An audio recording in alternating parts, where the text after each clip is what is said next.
শুভেচ্ছা। আমন্ত্রণ চ্যানেল 24 এর সাপ্তাহিক আয়োজন বিভাগীয় খবরে। আজ রয়েছে চট্টগ্রাম বিভাগের ভিন্নধর্মী সব খবর, সাথে থাকছি আমি সোহেলি চাকমা। থাকেন প্রত্যন্ত গ্রামে, হুইল চেয়ারে বসে চাকরি করেন কানাডা যুক্তরাষ্ট্রে, তাও আবার শারীরিক প্রতিবন্ধী। শুনতে অবাক লাগছে তো, তবে এটাই সত্যি। আর অবিশ্বাস্য এই গল্পটি চট্টগ্রামের মিরসরাইয়ের দুর্গাপুর গ্রামের জাহেদ হাসানের। চলুন তার মুখেই শুনে আসি কঠিন এক সংগ্রামের গল্প।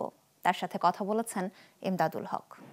আমি জীবিত, কিন্তু অনেকেই বলতেছে আমি মৃত। আমি কাঁদতাম, সবসময় কাঁদতাম যে আসলে ব্যথার জন্য আমি খাট থেকে নড়তে পারতেছি না। আল্লাহর কাছে শুক্রিয়া যে আমি তো কখনো কিছু করবো এটা ভাবি না। অনেকে এমন আছে বলছে যে কি আসলে আমি তো মৃতই। বাংলাদেশের স্ট্যান্ডার্ড লেভেল যা স্যালারি আমি তাই পাই, এটা সবার মতো, বাকিদের মতোই। ছোটোবেলা থেকে আমি অনেক খেলাধুলা করতাম, সুস্থ হয়েছিলাম, আমার স্বাভাবিক জীবনযাপন ছিল সবার মতো। আর যখন আমি ক্লাস 8-এ পড়তাম তো আমার জ্বর হয়েছে। তো জ্বর হওয়ার পরে আমার ব্যথা হইতো একটা হাঁটুতে। তো ব্যথা হাঁটুতে হওয়ার পরে আমি ডাক্তার ফ্যামিলি থেকে ডাক্তার দেখানো হয়। ডাক্তার দেখানোর পরে এরকম চলতে থাকে অনেক দিন। তো ডাক্তাররা খুব কি আমার কী হচ্ছে এটা যায় না, কিন্তু বিভিন্ন পেন কিলার দিত, এটা আমি খাইতাম সবসময়। কিন্তু কিছুদিন ভালো আবার শুরু, কিছুদিন ভালো আবার শুরু। তো যখন এবার এভাবে হইতে হইতে অনেক দিন চলে যাচ্ছে। তো যখন আমি অষ্টম শ্রেণী থেকে নবম শ্রেণীতে উঠবো, তখন পুরোপুরি আমি আর হাঁটতে পারি না। আমি আর বিছানা থেকে নামতে পারি না। তখন আমার প্রচণ্ড পরিমাণে ব্যথা হইতো। আমি কাঁদতাম, সবসময় কাঁদতাম যে আসলে ব্যথার জন্য আমি খাট থেকে নড়তে পারতেছি না, আবার নামতে পারতেছি না। কেউ পাশে বসলো আমি চিৎকার করি যে আমার মনে হচ্ছে যে হ্যাঁ আমার পায়ে ব্যথা হচ্ছে, ভাই আমাকে টাচ করবে। আমি কারেন্টের শর্টের মধ্যে ব্যথাটা হতো। এরকম বাড়তে বাড়তে ধরেন কি প্রত্যেকটা জয়েন্টগুলো ব্লক হয়ে গেছে, শক্ত হয়ে যাচ্ছে, আমি নাড়াতে পারতেছি না। তো এইখানে থেকে গেলো। এরপর আমার ড্যামেজ এবার উপরের দিকে হওয়া শুরু হলো। আমার ঘাড়ে ড্যামেজ হওয়া শুরু হয়ে গেলো। আমার মুখ আমি হা করতে পারি না, অনেক বেশি সীমিত পরিমাণ হা করতে পারি। তো এখানে এখনও এটা কন্টিনিউ চলতেছে এরকম আর কি। তো এর মধ্যে আমার বাবা মারা গেছে। তো বাবা মারা যাওয়ার পরে আমি আসলে কিছু একটা করব এরকম কোনো চিন্তাভাবনা আমার কখনো মাথা ছিল না। এইভাবে আমার প্রায় 12 বছর চলে যাওয়ার পরে তো আমার ডিসেবিলিটি একটা মেম্বার গ্রুপের সদস্য ছিলাম আমি। তো ওইখান থেকে একজন ভাইয়া, এলিগেন্ট আলী লিমিটেড ওনার কোম্পানির নাম, তো তমাল ভাইয়া, তো ওই ভাইয়া আমাকে নক করছিল। উনি বলে যে কি তুমি কিছু করতে পারো। আমরা যে আমি ব্যথার সাথে যুদ্ধ করি, আমি কীভাবে কী করবো, বলে যে না এটার সাথে তুমি কিছু করতে পারো। তারপর আমি ওনাকে বলে যে আমাদের ল্যাপটপ নাই, আমার একটা ট্যাব আছে, আমি ট্যাব দিই, বলে যে না তুমি তাও কিছু করতে পারো। আমি বলছি আমি কী করবো, বলে যে কি তুমি ফ্রিল্যান্সিংয়ের মতো অনেকে আর্নিং করতে, তুমি এরকম কিছু করতে পারো। উনি আমাকে কয়েকজনকে কোড করে দেখাইছে, ওরা যদি করতে পারে তুমি কেন পারবে না। ওনাকে বলছে আমি স্টিমেল দিয়ে শুরু করি। বলছে হ্যাঁ শুরু করো, কোনো সমস্যা, তুমি শুরু করলেই হলো। তো ভাইয়া সবসময়গুলো আমাকে গাইড দিয়ে দেবে যে কী করছো আজকে দেখাও, আজকে কী করছো, পরের দিন কী করছো এটা তুমি দেখাও, আজকে কী শিখলে আমাকে দেখাও। তো আমি দেখাইতে থাকি ওনাকে। তো দেখানোর পরে তো ভাইয়া বলতেছে এখন তো তুমি মোটামুটি অনেক কিছুই করতেছো, তোমার তো এখন একটা ল্যাপটপটা দরকার। তো ভাইয়ের অফিস থেকে একটা সেকেন্ড হ্যান্ড ল্যাপটপ আমার জন্য পাঠাইছে, আমার ভাইয়ের মাধ্যমে পাঠাইছে।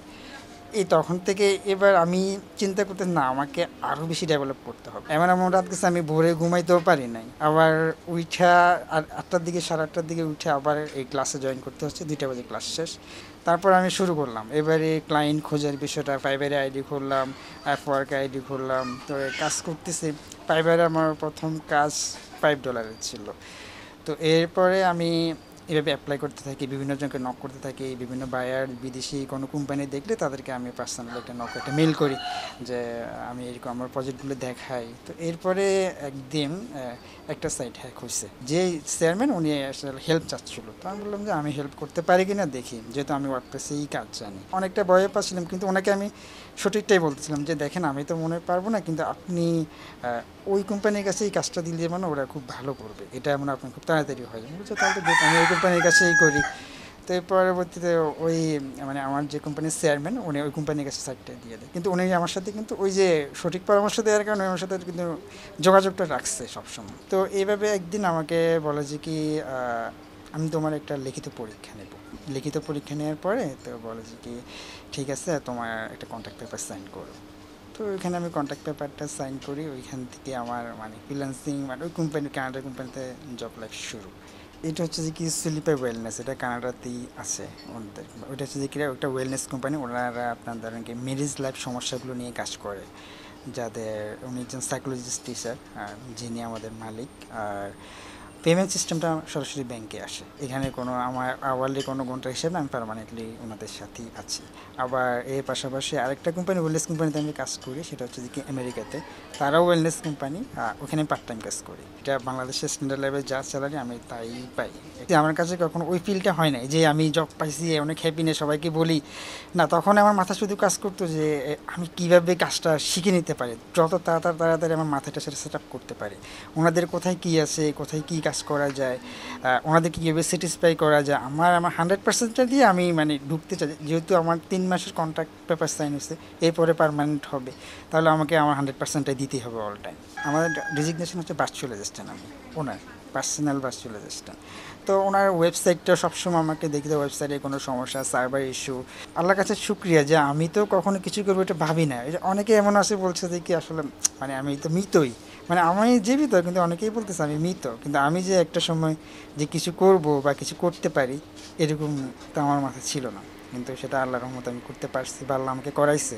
একজন ডিজেবল পার্সন হয়তো বা এক একজনের এক একটা পা থাকে না, কিন্তু আমি পা হাত এক হিসেবে থেকেও নাই। তার মধ্যে আমি ফেইনের সাথে যুদ্ধ করতেছি কন্টিনিউস, এটার মধ্যে আমি কাজ করতেছি। আল্লাহ আমাকে যে এতটুকু করাইতেছে, এটা আলহামদুলিল্লাহ। এটা তো আমি বুঝে মানে কি খুশিটা তো বলে বোঝানো যায় মানে যা টাকা ইনকাম করবো এটা তো কারো কল্পনা নাকি, সে যে আমি ডলারটা আনতেছে এটা সেজন্য, দেন এটার জন্য ওনারা হ্যাপি ছিল, এখন অনেক হ্যাপি। যে যেমন আমি মাসে একটা স্যালারি পাচ্ছি, ওনাদের কোনো সাপোর্ট প্রয়োজন সেটা আমি দিতে পারতেছি। অন্যদের জন্য শুধুই একটাই মানে ধৈর্য ধরে কাজ করতে হবে, যে আমি পারি না, আমি পারবো না। সেরকম আমি একটা সময় ভাবতাম যে আমি এর দ্বারা কিছু হবে না, আমি পারবো না। আবার ফ্যামিলি সাপোর্ট এটা অনেক বেশি দরকার। অনেক ফ্যামিলি আছে ধরেন কি আপনার পারবে না, দরকার নেই, এটা কিছু করার দরকার নেই, থাক পুরে থাক। এটার জন্য আমাদের আশেপাশেরও অনেক মানুষ দায়ী আছে। ধরেন আশেপাশে কেউ বলতেছে ধরেন কি হয়তো তোমাদের পাপের কারণে হচ্ছে, ওনারাও একটু দুর্বল। আবার যে একজন ডিজেবল যা, তার তো একটা শুনতে চাচ্ছি সবসময় কথা, ধরেন কি তাকে ওই স্পেসটা দিতে হবে যে সে করতে পারে, তাকে ইন্সপায়ার করতে হবে। নাম তার অন্নদাস, চোখে নেই আলো, অভাবের সংসার চালাতে এমন প্রতিবন্ধী অনেকেই ভিক্ষাবৃত্তিতে জড়ালেও ব্যতিক্রম অন্নদাস। প্রতিদিন বাড়ি থেকে 18 কিলোমিটার পথ পাড়ি দিয়ে বান্দরবানের অন্যতম পর্যটন কেন্দ্র নীলাচলে গিয়ে গান শোনান পর্যটকদের। তাতে যা পান তাই দিয়ে চলে তার সংসার। এই অন্ধশিল্পীর জীবন সংগ্রামের গল্প জানাচ্ছেন ইয়াসিনুল হাকিম।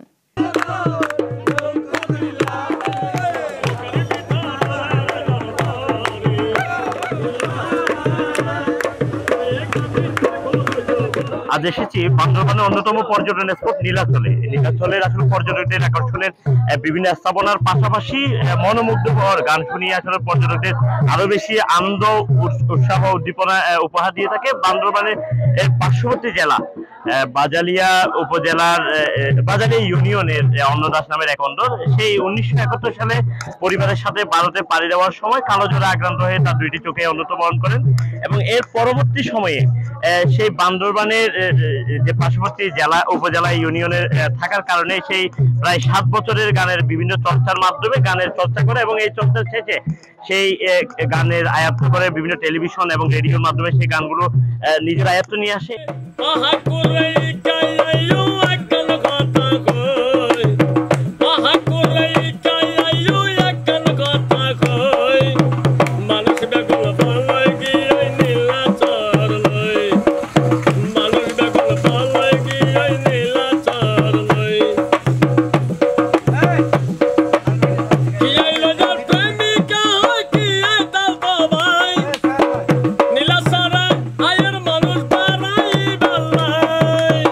বিভিন্ন বর্তমানের সাথে প্রেক্ষাপটে যে গানগুলো বেশি জনপ্রিয় হয়ে হচ্ছে সেগুলোও কিন্তু সে আয়ত্ত করেনি।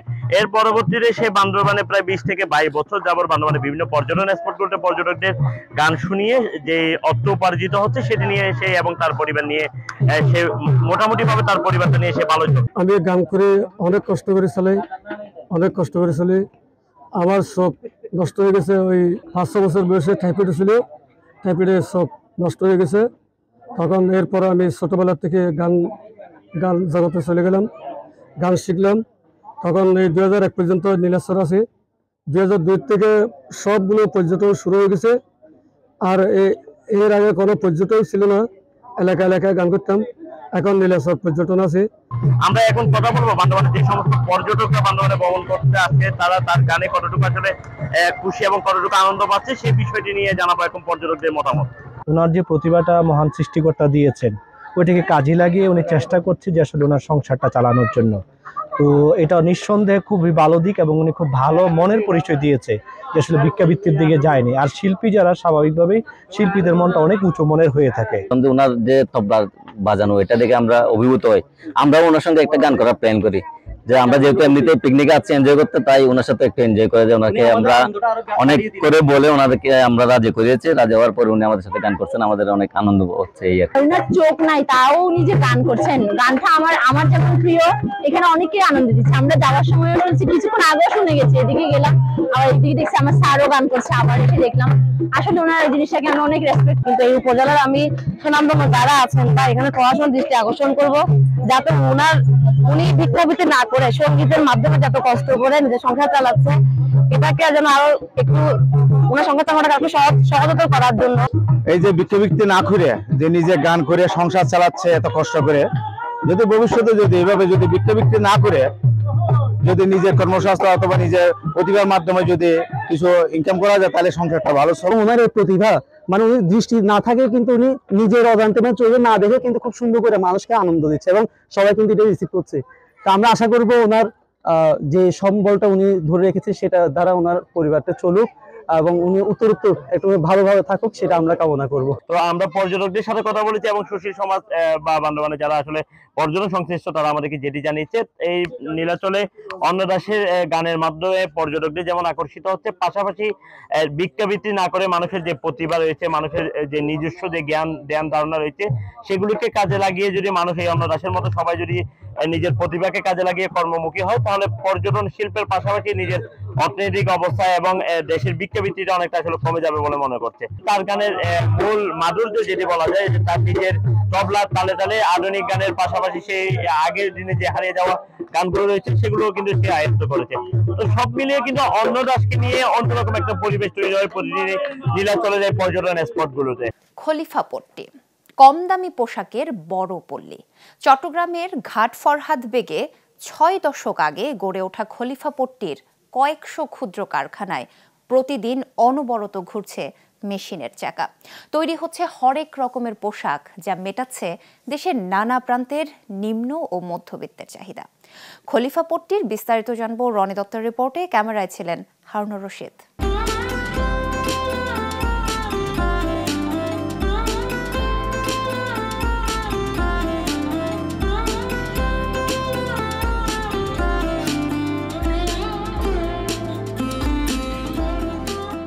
চট্টগ্রামের দেওয়ানবাজার ওয়ার্ডে অবস্থিত খলিফাপট্টি, অনেকেই একে বলে দর্জিপাড়া, যেখানে বিভিন্ন ছোট ছোট কারখানা থেকে বছর জুড়ে নানা রকম পোশাক সরবরাহ করা হয় নগরীর বিভিন্ন মার্কেট ও দোকানে।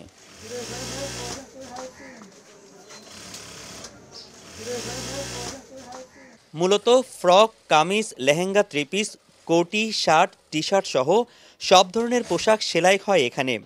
তৈরি হয় শিশু কিশোরদের নানা রকম পোশাক। দামে তুলনামূলক কম হওয়ায় এখানকার পোশাকের চাহিদা বেশি স্থানীয় নিম্ন ও মধ্যবিত্ত মানুষের মাঝে। তাই ঈদ, পূজা, পার্বণ সহ নানা উৎসব ঘিরে এখানে বাড়ে ব্যস্ততা। খলিফাপট্টিতে সব ধরনের আইটেম তৈরি করা হয়। মনে করেন আমাদের এখানে তো লেডিস এক জায়গায় একটা আইটেম করে রাখে। এখানে one piece, three piece, kameez, lehenga, frock সব আইটেম তৈরি হয়। আস্তে আস্তে শীত শেষ হবে, আমাদের ব্যস্ততা আস্তে আস্তে বেড়ে যাবে। রোজার মাস আসতেছে সামনে, সবরত আসতেছে, মানে ডিউটিটা বাড়ে যাবে। 4টা, 5টা, 6টা, 7টা পর্যন্ত কাজ করা হবে। আগে রিয়াজউদ্দিন বাজার ও বিভিন্ন হকার্স মার্কেটে পাইকারি পোশাক সরবরাহ করা হতো এখান থেকে। তবে বেশ কয়েক বছর ধরে এখানেও তৈরি হচ্ছে নিত্য নতুন ডিজাইনের জামা কাপড়, যা নগরীর বিভিন্ন অভিজাত মার্কেট ছাড়িয়ে সরবরাহ করা হচ্ছে ঢাকা, ফেনী, কুমিল্লা, নোয়াখালী, কক্সবাজার, পার্বত্য চট্টগ্রাম সহ জেলার প্রায় 15টি উপজেলায়। চট্টগ্রাম অঞ্চলে আমরা কক্সবাজার লাইনে বেশিরভাগ মালগুলো যায়, আর আমরা ফেনী, নোয়াখালী, তারপর অনেক জায়গায়, ঢাকা ছাড়া অন্য অন্য জায়গায় সব দিকে আমরা বাংলাদেশের প্রচুর এটা বিস্তার। ডিজাইন নতুন নতুন আসতেছে, যেমন কি আনের মাস ডিসেম্বরের মাস শেষে জানুয়ারি থেকে আমাদের মাল তৈরি শুরু হয়ে যাবে, দামি দামি মালগুলো। হ্যাঁ, এখানে আপনার আখতারুজ্জামান বলেন, তারপরে বালিয়ার মার্কেট বলেন, তারপর গুলজার টাওয়ারটা, এইগুলোর মধ্যে বিভিন্ন আছে, অনেকজনের নামও বলে না, এমনি শুধু ঠিকানা দিয়ে নিয়ে যায়। কোয়ালিটি যদি ভালো হয় তো নেয় যায় আর কি।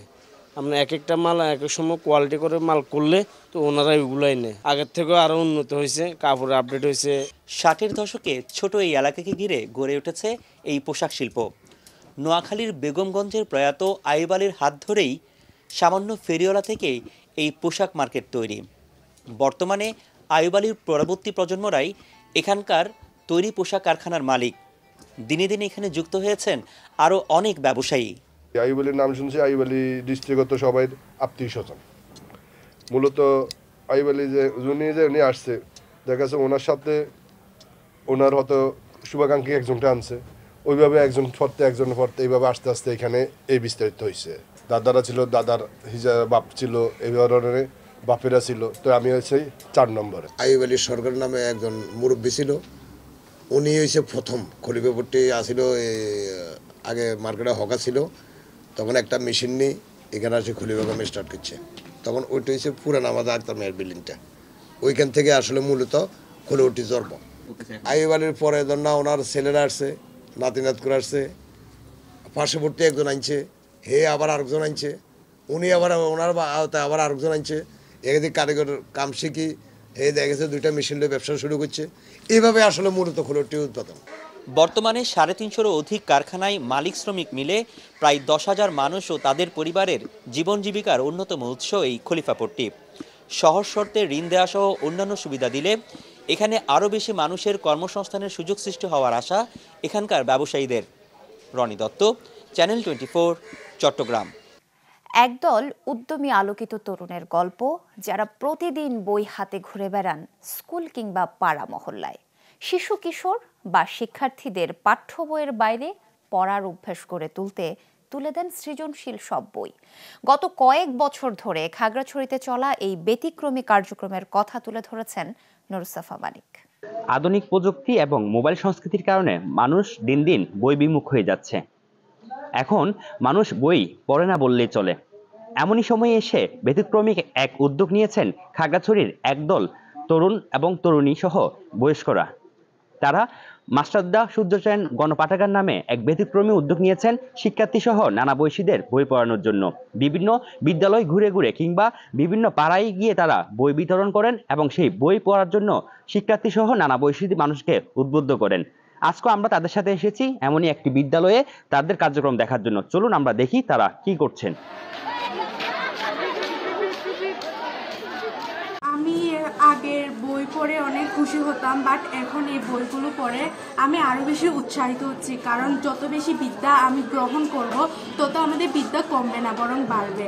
আর এই সূর্যসেন পাঠাগারের বই পড়ে আমি নিজের জীবনকে অনেক বইয়ের সাথে প্রভাবিত করেছি। এই বই পড়ার ফলে আমাদের কোনো মেধাশক্তি উন্নতি হচ্ছে, কারণ এই বইগুলো আমাদের যতই পড়বো তত আমাদের মেধার দিকে আরও বেশি প্রচলন করবে। বই পড়া নিয়ে আমার একটা পার্সোনাল অনুভূতি বা পরিবর্তন বা যাই বলেন, সেটা হচ্ছে আমি একটা জিনিস বুঝতে পেরেছি। যেমন ধরেন একটা উপন্যাস, সেটাকে আপনি মুভি আকারেও করলেন আর বই হিসেবে পড়লেন। মুভিটা দেখে কিন্তু আমার চিন্তা করার সুযোগ নেই, সরাসরি ওখানে আমাকে সবকিছু বোঝার জন্য একেবারে সবকিছু রেডি করে দেওয়া। কিন্তু বইটা পড়লে আমাকে চিন্তা করতে হচ্ছে। তো বই পড়া আর টেলিভিশন দেখা, মুভি দেখা, মানে দুইটা জ্ঞানের ক্ষেত্র আলাদা। 200-300 জন একসাথে যখন বই পড়ি তখন নিজেও ভালো লাগে, ওদেরকেও পড়তে দেখে নিজে থেকে অনেক ভালো লাগে। ছাত্রছাত্রীরা বই পড়ার জন্য অন্তকে উদ্যোগ নিয়েছে, পড়ার জন্য অনুপ্রেরণা পেয়েছে। আমি মনে করি এই উদ্যোগটা ভালো হবে। আগামী বছর অন্তত আমরা 20,000 পাঠক করব খাগড়াছড়ি জেলায় এই পাঠাগারের উদ্যোগে, এবং সেই পাঠকদেরকে নিয়ে আবার বিভিন্ন গ্রামে, এখানে 121টা মৌজা গ্রাম আছে, মৌজা প্রধানের সাথে আমরা আলোচনা করে অন্তত চেষ্টা করব প্রত্যেক গ্রামে একটি পাঠাগার তৈরি করার জন্য। খাগড়াছড়ি জেলা শহর এবং পৌর শহরের বিভিন্ন বিদ্যালয়ে এই পাঠাগারের কার্যক্রম প্রচলিত আছে এবং মূলত খাগড়াছড়ি হাসপাতাল গেট এলাকার অফিস টিলা নামক এই জায়গা থেকেই মূলত এই পাঠাগারটি পরিচালিত হয়, যেখানে আমি যদি একটু দেখানোর চেষ্টা করি, এখানে কিন্তু নাটক, উপন্যাস, শিশুতোষ বইসহ বিজ্ঞান মনস্ক বইসহ প্রায় 20-এরও বেশি বই রয়েছে এই পাঠাগারে। এবং যিনি উদ্যোক্তা জয়নাল ভাই, তারও কিন্তু ইচ্ছা আছে এই পাঠাগারকে আরো বেশি সমৃদ্ধ করার এবং পুরো জেলা জুড়ে এবং প্রত্যেকটি গ্রামে গ্রামে এই কার্যক্রমকে ছড়িয়ে দেওয়ার। আজ এ পর্যন্ত। আগামী পর্বে নতুন কোনো গল্প নিয়ে আবারও দেখা হবে আপনাদের সাথে। এবার জানবো গেল সপ্তাহের আলোচিত কিছু প্রতিবেদন। এলাকা ভিত্তিক বিভিন্ন সন্ত্রাসী বাহিনীর রাজত্ব চট্টগ্রামের বায়েজিদে। এক এক এলাকা নিয়ন্ত্রণ করে এক একটি গ্রুপ। শিল্প প্রতিষ্ঠানে চাঁদাবাজি, জমি দখল, ভবন নির্মাণের কাঁচামাল সরবরাহ, ঝুট ব্যবসার নিয়ন্ত্রণে মরিয়া সন্ত্রাসীরা। ফলে বাড়ছে দ্বন্দ্ব, হচ্ছে সংঘাত। পুলিশের তথ্য অনুসারে সিএমপির উত্তর বিভাগের মধ্যে সবচেয়ে বেশি অপরাধ হয় বায়েজিদ বোস্তামি এলাকায়। প্রান্তিক ও ঘনবসতিপূর্ণ হওয়ায় এখানে অপরাধের মাত্রাও বাড়ছে। বায়েজিদে সবচেয়ে বেশি হয় শিল্প এলাকায় চাঁদাবাজি ও জমি দখলের ঘটনা। এছাড়া ভবন নির্মাণে কাঁচামাল সরবরাহ, ঝুট ব্যবসাসহ এলাকায় আধিপত্য বিস্তারে গড়ে উঠেছে একাধিক সন্ত্রাসী গ্রুপ। সবার কাছে রামদা, সাফাতি এরকম, এখান থেকে ওইদিকে একটা দোকান, ওষুধ দোকান থেকে চুরি করছে, এখান থেকে রাস্তার মধ্যে একজন থেকে মোবাইল নিয়ে ফেলছে, ওইদিকে গিয়ে পাশে গিয়ে আরেকটা দোকান থেকে হাইজাকার করছে। পুলিশের কার্যক্রম আছে, রিপোর্ট করলে ওরা নিতেছে, আবার ছেড়ে দিচ্ছে, জামিনে চলে আসতেছে। বায়েজিদের Ruby Gate, Burma colony, Amin colony, Alinagar, forest gate, Shershah, Atura depot এলাকায় আধিপত্য রয়েছে বার্মা সাইফুল, তার ভাই সবুজ ও ফাহিমের। সবুজ সম্প্রতি ধরা পড়লেও বাকিরা রয়েছে এলাকায়। মারামারি, চাঁদাবাজি, জমি দখল সহ অভিযোগের শেষ নেই তাদের বিরুদ্ধে। খাবার খেতে বের হলেও চুরি ধরে মোবাইল নিয়ে নেয়। আমরা অনেকজনকে বিচার দিছি এখানে, পুলিশকেও বলছি, পুলিশকে তোমরা এখান থেকে যাও কেন। অক্সিজেন, নয়ারহাট ও ওয়াজেদিয়া এলাকায় সক্রিয় শীর্ষ সন্ত্রাসী সাজ্জাদ আলী খান, সরোয়ার ও ঢাকাইয়া আকবর বাহিনী। সম্প্রতি আধিপত্য বিস্তারের দ্বন্দ্বে নিজেদের মধ্যে বেড়েছে সংঘাত। 3টি খুন করে আলোচনায় শীর্ষ সন্ত্রাসী ছোট সাজ্জাদ, যদিও তাদের নিয়ে প্রকাশ্যে মুখ খোলে না কেউ। নয়ারহাট চালিতাতলি এটা এখনো আপনার ওই সরোয়ারের নিয়ন্ত্রণে। সরোয়ার করতেছে কি ইট সাপ্লাই দিচ্ছে, ভালো সাপ্লাই দিচ্ছে, এটা জোর জবরদস্তি করে দিচ্ছে। স্থানীয়দের অভিযোগ, দখল চাঁদাবাজিতে জড়িতদের বড় অংশই বিএমপি ও অঙ্গ সংগঠনের নেতাকর্মী, যদিও এদের বেশ কয়েকজনকে বহিষ্কার করেছে দল। পুলিশ বলছে পট পরিবর্তনের পর থানাগুলোতে রদবদল সহ নানা কারণে শুরুতেই অপরাধ দমনে হিমশিম খেলেও এখন চেষ্টা চলছে নিয়ন্ত্রণের। পট পরিবর্তনের পরবর্তীতে যে অবস্থা সৃষ্টি হয়েছিল সেখানে আমাদের নতুন সেট আপ দেওয়া হয়েছে। তাদের জন্য এই যে এলাকাগুলো চেনা, এলাকায় সোর্স নিয়োগ করা বা অন্যান্য যে বিষয়ে ক্রাইম স্ট্যাটিস্টিক সম্পর্কে তাদের যে ধারণা লাভ করা, এগুলো একটু সময় লাগছে, এটাকে আমরা চ্যালেঞ্জ হিসেবে মনে করছি। তো আমরা অতি দ্রুতই এই সমস্যাটা কাটিয়ে উঠব। গেল অক্টোবর থেকে নভেম্বরের শেষ সপ্তাহ পর্যন্ত সিএমপির উত্তর বিভাগে 5টি খুন ও 13টি ধর্ষণ সহ সংঘটিত হয়েছে নানা ধরনের অপরাধ, যদিও বাস্তবে এই চিত্র তারও বেশি। রনি দত্ত, চ্যানেল 24, চট্টগ্রাম। দেখতে অনেকটাই রোবটের মতোই, যার পুরো শরীর জুড়ে আছে নানা রকমের প্লাস্টিক। 62 ফুট উচ্চতার এই দানব তৈরিতে লেগেছে 10 টন প্লাস্টিক। বলা হচ্ছে এটিই বিশ্বের সবচেয়ে বড় প্লাস্টিক দানব। কক্সবাজার সৈকতে স্থাপিত এই দানব দেখতে প্রতিদিনই ভিড় করছে উৎসুক মানুষ। সমুদ্র সৈকতে দাঁড়িয়ে আছে প্লাস্টিকের তৈরি 62 ফুট উচ্চতার বিশালাকার দানব, যেন বলছে ধীরে ধীরে প্লাস্টিক গ্রাস করে নেবে পুরো পৃথিবী। কক্সবাজার সমুদ্র সৈকত থেকে সংগ্রহ করা প্লাস্টিক দিয়ে এই দানব নির্মাণ করেছে জেলা প্রশাসন এবং বিদ্যানন্দ ফাউন্ডেশন। মানুষকে প্লাস্টিক দূষণ সম্পর্কে সচেতন করতেই বানানো হয়েছে দৈত্যাকার এই ভাস্কর্য, যা দেখে প্লাস্টিকের দূষণ সম্পর্কে ধারণা নিচ্ছেন সৈকতে ঘুরতে আসা মানুষজন। পরিবেশ কিভাবে দূষিত হচ্ছে এবং কিভাবে এই দানব সৃষ্টি হচ্ছে সেটা যেভাবে এখানে দেখানো হয়েছে, এটা খুবই আকর্ষণীয় এবং মানুষের মন কাড়বে। কক্সবাজার একটি দীর্ঘতম সমুদ্র সৈকত সারা বিশ্বের। এই সমুদ্র সৈকতকে রক্ষা করাটা আমাদের একান্ত দায়িত্ব।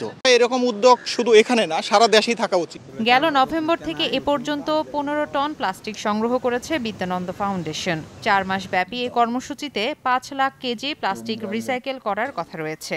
তারা বলছে এতে সরকারের প্লাস্টিক রিসাইকেলে খরচ কমার পাশাপাশি বাড়বে জনসচেতনতা। বার্তা দিতে চাচ্ছি যে প্লাস্টিক কি পরিমাণ ভয়াবহ এবং এই প্লাস্টিক কিভাবে ধীরে ধীরে মানব জাতিকে গ্রাস করছে। এটার ফলে সরকারের প্লাস্টিক বর্জ্য ম্যানেজমেন্টের যে ব্যাপক খরচ হয় সেই খরচ কিছুটা হলেও কমবে, পাশাপাশি মানুষও জানবে কিভাবে বর্জ্যকে সম্পদে রূপান্তর করা যায়। জেলা প্রশাসন বলছে প্লাস্টিক দূষণ রোধে ভবিষ্যতে এমন উদ্যোগ অব্যাহত থাকবে। 4 মাস পরে যখন প্রদর্শনীটি শেষ হবে তখন আমরা এটিকে যথাযথভাবে রিসাইকেল করার জন্য প্রেরণ করব।